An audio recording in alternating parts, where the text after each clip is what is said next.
Salam sejahtera dalam kasih Tuhan Yesus Kristus. Renungan kita pagi hari ini diambil dari Kisah Para Rasul pasal 23 ayat 1-15 dengan tema Tuhan menguatkan dalam pelayanan. Di ayat 11 dikatakan, pada malam berikutnya Tuhan datang berdiri di sisinya dan berkata kepadanya, kuatkanlah hatimu, sebab sebagaimana engkau dengan berani telah bersaksi tentang aku di Yerusalem, demikian hendaknya engkau pergi bersaksi di Roma.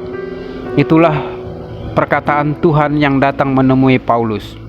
Tuhan datang secara pribadi memuji keberanian Rasul Paulus bersaksi di Yerusalem di hadapan orang-orang Yahudi, di hadapan orang-orang Farisi, orang Saduki, bahkan di hadapan imam besar Ananias.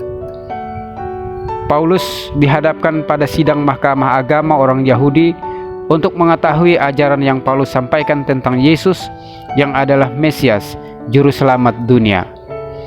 Paulus tetap pada pendirian imannya. Ia tetap hidup dengan hati nurani yang murni.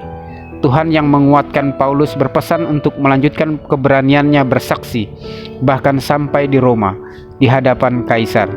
Kaisar yang menganggap dirinya Tuhan dan selalu mengharapkan pemujaan dari manusia. Dibutuhkan keberanian untuk memberitakan Injil di hadapan Kaisar di Roma. Paulus menyadari bahwa kekuatan yang berlimpah-limpah dalam pelayanan datangnya dari Allah.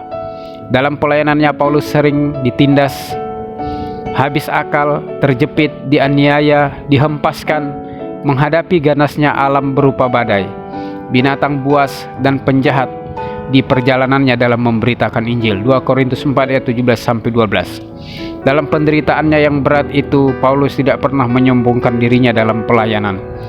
Paulus melayani Tuhan dengan totalitas kehidupannya, bahkan sampai kepada kematian. Paulus katakan dirinya sering kali keluar masuk penjara karena nama Yesus, berjelih lelah, didera di luar batas, kerap kali dalam bahaya maut, dipukuli oleh orang Yahudi, dilempari batu, 3 kali karam kapal. Dalam perjalanannya ia sering diancam bahaya banjir, bahaya penyamun, bahaya di kota, di padang, bahkan di tengah laut. 2 Korintus 11 ayat 22-25. Karena Injil Yesus, Paulus berjerih lelah, sering kali tidak tidur, lapar, dahaga, kedinginan, dan tanpa pakaian. 2 Korintus 11 ayat 7-28. Itulah sebabnya di hadapan imam besar Ananias, Paulus berani bersaksi untuk membuktikan kebenaran ajarannya bahwa Yesus Kristus adalah Tuhan, Mesias, Allah yang hidup. Sebab itu Paulus yakin Tuhan akan menguatkan dan menyertainya dalam pelayanan. Saudara yang dikasihi Tuhan Yesus, mungkin selama ini kita sudah lelah melayani Tuhan. Kita takut, putus asa, merasa tanpa semangat, tanpa roh yang menyala-nyala dalam melayani Tuhan. Percayalah, Tuhan yang kita layani adalah Allah yang menguatkan kita. Dia tidak pernah membiarkan hamba-hambanya yang setia melayani dalam penderitaan dan ketakutan. Dia akan memberikan pertolongan pada waktunya. Tuhan Yesus memberkati. Amin.